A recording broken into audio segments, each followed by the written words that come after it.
Hello, everybody. My name is James Dryden, and this is my thesis presentation on my thesis, A Magical Symbiosis, The Development of Witchcraft in an Age of Social Technology, written by me and advised by Charles Klein.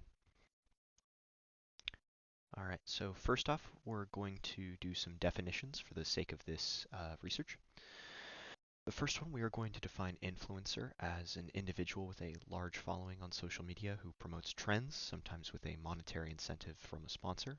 We're going to define witchcraft influencer as somebody who possesses over 5,000 followers or equivalent on a social media platform and primarily produces witchcraft-related content on said social media platform. Manifestation as the spiritual or mental belief that concentrating and focusing on an outcome increases the likelihood of its occurrence. Witch Talk as the online subcommunity of witches and magic users on the social media application TikTok, and neo-paganism as the modern religious movement that practices pagan spiritual traditions from outside major world religions. All right, so let's start with a brief overview of the historical treatment of witches in Britain. So, traditions such as astrology, certain spiritual healing customs, and the concept of alchemy ultimately became associated with British ideas of witchcraft as the 16th century saw a rise in hostility towards the witchcraft community due to the grave threat they supposedly represented to Christian populations. Uh, Catholic individuals, as well as those of other sects of Christianity, began to link the magical acts practiced in Britain and elsewhere to the demonic, which incited fear and created a cultural and religious impetus to either expel these figures from their communities or execute them outright. Consequently, many pagan traditions and local spiritual ideas were labeled as witchcraft and were linked directly to the satanic. Connecting locals, practicing or otherwise, with demons or other satanic figures was seen as an incredible danger, leading to their further marginalization and creating many of the stereotypes surrounding witches and their practices.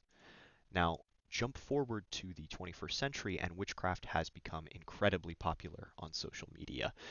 Videos on TikTok tagged as hashtag WitchTalk have accumulated in total over 30 billion views as of 2022, and individuals in this community and on Instagram receive sponsorship from major corporations and amass millions of followers through their posts. With such a massive online community of witches worldwide, an anthropological approach is necessary to understand this community and its practices in the 21st century. By directly interviewing those engaged within the community, it allows the participants to explain aspects of their experiences as a new generation of witches on social media, and lets me identify and analyze the common themes that arise. This work is more closely resembles a formative research project, and by focusing on the development of traditions rooted in the British Isles, this thesis is afforded a much clearer sphere of research, which allows for stronger conclusions than those that a wider range would create. Ultimately, my work consists of three main research questions. What is the role of social media in the witchcraft of the 21st century? What are the differences between the historical witchcraft practices of the British Isles and the American witchcraft practices seen on social media today? And has the meaning of witchcraft changed in the 21st century? And if so, what role has social media played in these changes? In order to conduct my own research, I settled on an online interview format with the transcripts of the interviews auto-generated by Zoom and then edited for clarity and to anonymize the participants, after which the transcript was then coded to identify themes. Only those who identified as witches utilized either TikTok or Instagram and believed that they had experiences with traditions originating from the British Isles were allowed to participate. Uh, Snowball sampling was used to gather more witches from those interviewed, and around 12 interviews were planned at the start of the project itself. Ultimately, 7 witches ended up getting interviewed and were anonymized as per IRB procedure. The process took place over Zoom between May and October of 2024, and the participants represented 4 different US states and 3 different genders. Ultimately, the participants identified several common themes throughout their interviews. The first theme identified was that of commodification and the fear of fake witchcraft, which sort of explored the idea of how some believe that there was corporate interference in the witchcraft practice online and how it might be jeopardizing safe practice of witchcraft traditions. Similarly, there was a concern that individuals are getting involved in witchcraft who are disingenuously interested or are looking to sort of manipulate the community to meet their own ends. The second common conversation theme was that around cultural boundaries, and this sort of explored what is ethical to practice when considering one's own ethnic background and sort of how witchcraft has its own relationship with minority groups and other magic practitioners. The next themes were that of the welcoming community of individuals involved in the witchcraft community, how participants celebrated Wiccan holidays as their connection to British witchcraft, and the common practice of manifestation. The final theme was that of the participant having had at least some experience with the Christian faith. From here, I moved forward and identified how these ideas interacted with each other and drew out some larger common narratives surrounding the themes. First and foremost, the respondents identified the online witchcraft space as largely welcoming, but noted that different subcultures can be exclusive to others. While this can manifest as protectiveness over native traditions from cultural appropriation, a few respondents also mentioned how interpretations of certain beliefs can lead to intrusion by white supremacists and other hate movements. One respondent directly cited this as part of the reason they ended up leaving a portion of their worship behind, as they believed that the online community surrounding it had been co-opted by hateful groups and was no longer the community they had joined.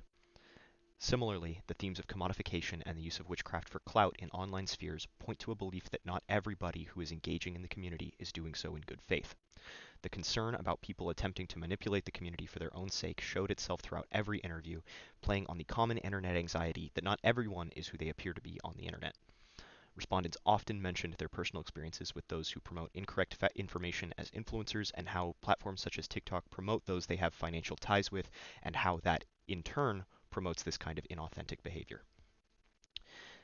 Thirdly, the importance of individual practice was another common thread, with the popularity of calendar-based traditions and individual manifestation indicating how each witch's methods of practice are unique in procedure. While this kind of individual practice is encouraged, Wiccan holidays and other celebratory occasions promote congregation among witches, whether online or otherwise. From here, I was able to make a few conclusions. The respondents' answers indicate that the role of social media within the witchcraft of our day and age is that of a recruitment and information tool. As witches online inform others of their experiences and their spiritual work, the recruitment efforts are critical to engaging new people interested in witchcraft in the digital space. However, this may come at the price of monetizing the witchcraft online communities on platforms such as Instagram and TikTok, as these sites leverage this welcoming nature to boost their own finances. Ultimately, though, social media serves as a way to engage with and recruit new witches in the 21st century. Similarly, what witchcraft represents in the cultural zeitgeist has also changed over the last few centuries. Where previously it represented a fear of the devil and the unknown, the idea of witchcraft has become a shelter for the marginalized, a place where they can congregate in a world that denies them acceptance.